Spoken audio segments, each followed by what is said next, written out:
बहुत समय पहले एक छोटे से गांव में राधा नाम की एक ईमानदार लड़की रहती थी। वह अपने माता पिता के साथ एक साधारण घर में रहती थी और हमेशा सच्चाई बोलने में विश्वास रखती थी। गांव के लोग उसे बहुत पसंद करते थे क्योंकि वह दयालु और मददगार थी। राधा का सपना था कि वह पढ़ाई करके एक बड़ी वैज्ञानिक बने, लेकिन उसके परिवार के पास बहुत कम पैसा था। इसके बावजूद राधा ने हार नहीं मानी और अपने माता पिता से कहा, मैं सच्चाई और मेहनत से अपने सपने को पूरा करूंगी। एक दिन गांव में एक धनी व्यापारी आया और उसने घोषणा की, मैं किसी को अपनी बड़ी हवेली की देखभाल करने के लिए नौकरी देना चाहता हूँ, लेकिन शर्त यह है कि मैं हर दिन उस व्यक्ति से सच सुनना चाहूंगा।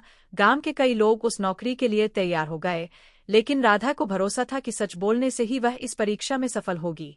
वह व्यापारी के पास गई और नौकरी के लिए आवेदन किया।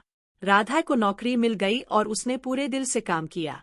हर दिन व्यापारी उससे सवाल पूछता और राधा हमेशा सच्चाई से जवाब देती।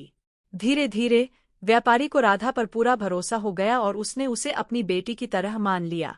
एक दिन व्यापारी ने राधा को बुलाया और कहा, तुम्हारी सच्चाई और मेहनत से मैं बहुत प्रभावित हूँ। मैं तुम्हारी पढ़ाई का सारा खर्च उठाऊंगा ताकि तुम अपने सपने को पूरा कर सको।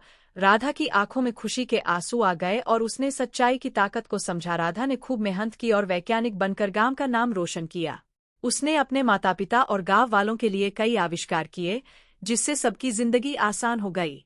राधा ने सबको यह सिखाया कि चाहे परिस्थिति कितनी भी कठिन क्यों न हो, सच्चाई और मेहनत से हर सपना पूरा हो सकता है। सच बोलने से हमेशा जीत होती है।